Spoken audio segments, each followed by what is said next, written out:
हमारे यहाँ जो बांस होता है ना, उसको बहुत पवित्र पौधे के रूप में देखा जाता है। बांस एक्चुअली में एक घास होता है।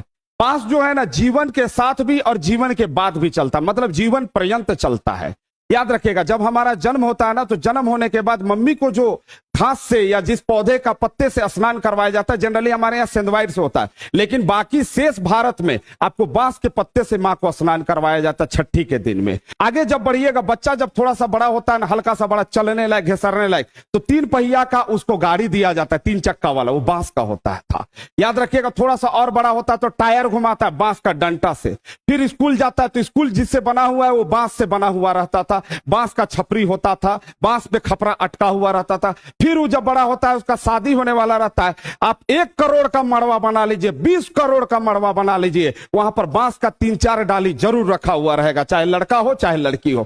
शादी होके आता है लड़का, फिर अपना जीवन यापन करने लगता है, अपना घर बनाता है, फिर बांसे पे खड़ा करता है घर को, बांस पे खड़ा होता है, आगे जीवन चलता है। बुढ़ारी आता है, बुढ़ारी जब आता है वो क्या करता है, डंटा लेके चलता है बांस पे, बांस का डंटा लेके चलता है। और जब मर जाता है ना, तब भी वो कहां पर जाता है, तो याद रखे, मरने के बाद भी उसको बांस पे ही ढो के ले जाया जाता है, और वही बांस से उसको विदा किया जाता है, बांस से ही उलट पलट करके उसको कर दिया जाता है। उसी को हमारे यहाँ एक गाली के रूप में ले लिया गया, बांस करे, उसको हम लोग बोलते हैं।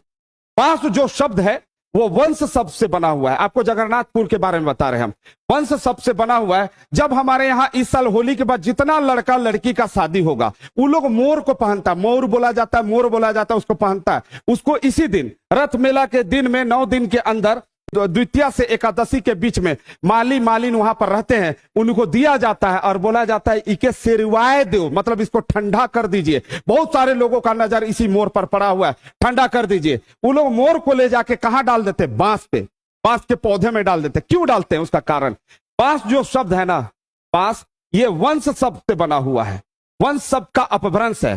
कहने का मतलब है, ये बोला जा रहा है कि जिस प्रकार से आप एक पौधे से 1000 पौधे के रूप में निकले हैं, उसी तरह से हमारा भी वंश जो है ये बांस के रूप में निकले। वंश शब्द से बांस बना हुआ है, इसीलिए उस मोर को केवल बांस के पौधे में डाला जाता है। कहीं कहीं अलग पद्धति होगा, लेकिन हमारे क्षेत्र में, ये जो नागपुरी भाषी क्षेत्र है, यहाँ पर बांस के पौधे में ही मोर को या मौर को डाला जाता है। यही है बांस का कहानी।